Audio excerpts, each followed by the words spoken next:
Баршаңызға сәлем. Бүгін сіздермен медовый торттың рецептісімен бөлісетін боламын. Ол үшін су моншасына сары май, қант және де балымызды қосып араластырамыз. Сары майымыз бен қантымыз ерігенше масса біркелкі болғанша дейін араластырамыз. Су моншасына бізде 2 ыдыс қажет. Яғни отқа қоятын ыдыс және де үстіне біздің тортымызды дайындайтын ыдыс.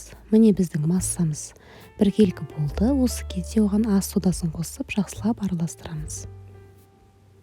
Осы кезде айта кететін жайт, су моншасында, яғни отта тұрған ыдыстағы су үстіндегі ыдысқа тимеуі шарт. Біздің массамыз соданы қосқаннан кейін ағара бастауы қажет. Және де көлемін ұлғайтуы қажет. Міне біздің массамыздың ағарғанын көріп отырмыз. Массамыз ағарып, көлемін ұлғайтқан кезде отты өшіріп, оттан ыдысты аламыз.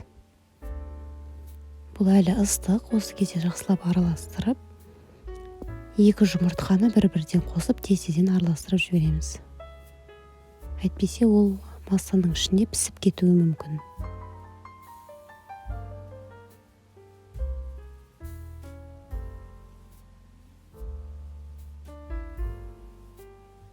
Бір-бірден жұмыртқаларды қосамыз және тез-тезден араластырамыз.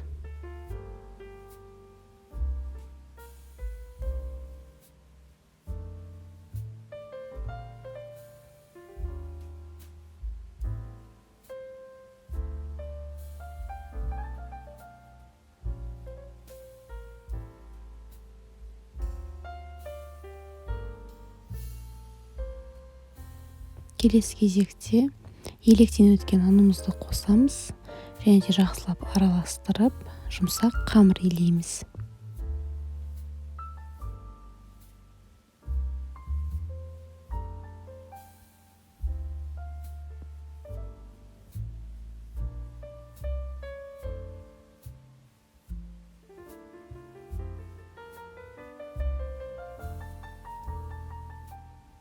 Біздің массамыз әлі де жылы, сондықтан ол өзіне барынша көп ұнды қажет етеді.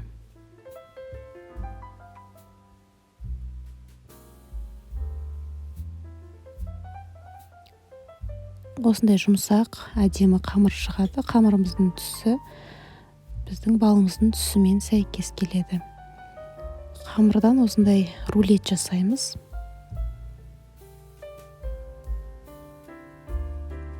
Және оны біркелкі етіп 10 бөлікке бөлеміз.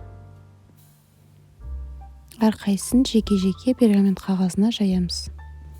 Тортымызға форманы кез келген дөңгелек ыдыстың көмегімен жасауға болады.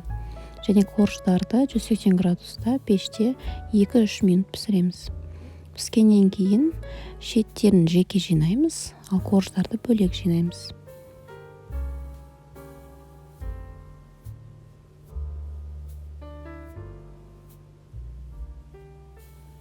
Міне осындай 10 корж шықты. Олар қатып үлгерді.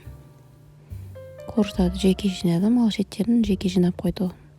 Оларды оқтаудың көмегімен немесе блендердің көмегімен езіп, тортты әсемдеу үшін қолданамыз. Келесі кезекте кремге мен қаймақты кремді қолдандым. Кремге 20-30% майлылығы бар қаймақ аламыз. Және де қант ұнтағын қосып, жақсылап араластырамыз.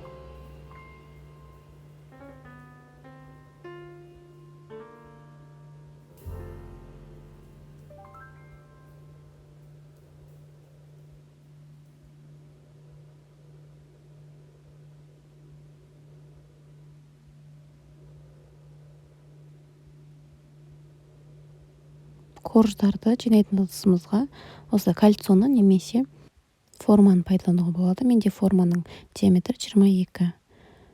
Торттың түбіне крем жағып, корждарды бір-бірлеп қойып, крем жағып жинай бастаймыз.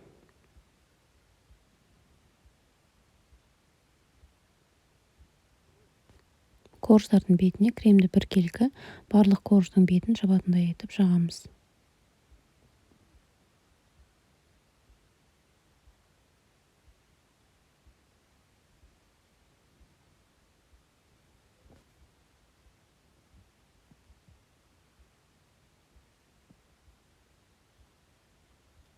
Міне біздің тортымыз жиналды. Енді оны 7-8 сағатқа немесе бір түнге тоңазытқышқа қоямыз.